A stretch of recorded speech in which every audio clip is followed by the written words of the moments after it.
ekene anyị na-asị gị na o ebe ka ọ dị ike ụmụ Igbo anyị na-asị gị imena ọrụ ịrụrụ na ndị ọrịa Imo steeti dị ọma ọnụ ụzọ na maka nke gị na-asoro chi anụ ọrịa anyị na-enye ekele bịa were ekele onye na-agba nwere ihe ọ na-eme ebube dike ndị yuta agbọwala ha na-agba ebube dike ezi nwanne dị na nta ezi nwanne dị n'ụlọ ezi nwanne amaka ebubele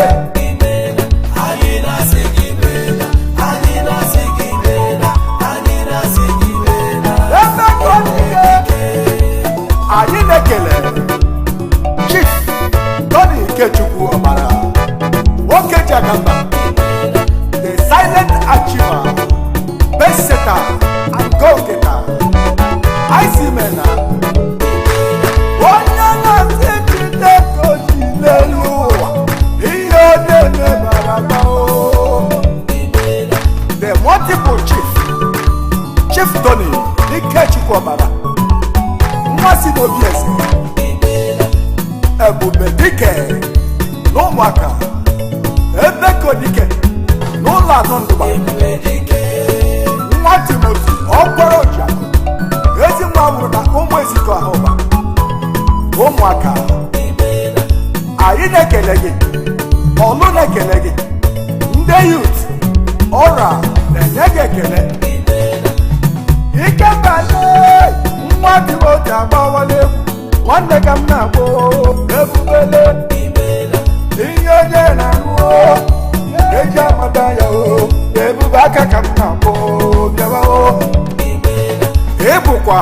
the Honorable President General Olu Regional Assembly United States from 2017 to 2021 ịbụkwa Vice President from 2013 to 2017. So next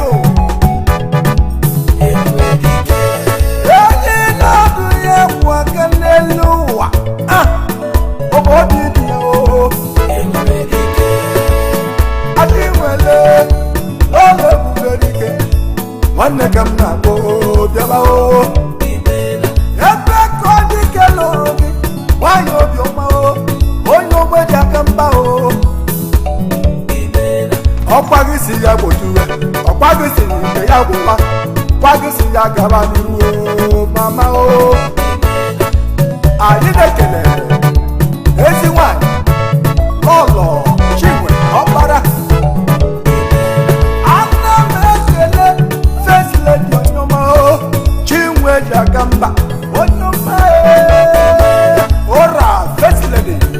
the Chairperson Ora Women's Wing United States of America Odoziakụ Tony Ọbara Ebubedike nke nwanyị ana m enye ekele ekwu eme ka m na-akpọ Haji Timoti Ọkpara bịaba Chief and Lọlọ Hygienist Ọkpara ekwu eme nke ndị aka ịna-ekwekele Ebubedike nwanne ka m na-akpọ Ebubedike ka m na-akpọ bịaba ana m enye ekele ezi nwe ji aga mba onye ọma anyị na-ekelekwa ezi nwa Obinna Ọkpara ezi nwa Ebubedike nwa yiri nna ya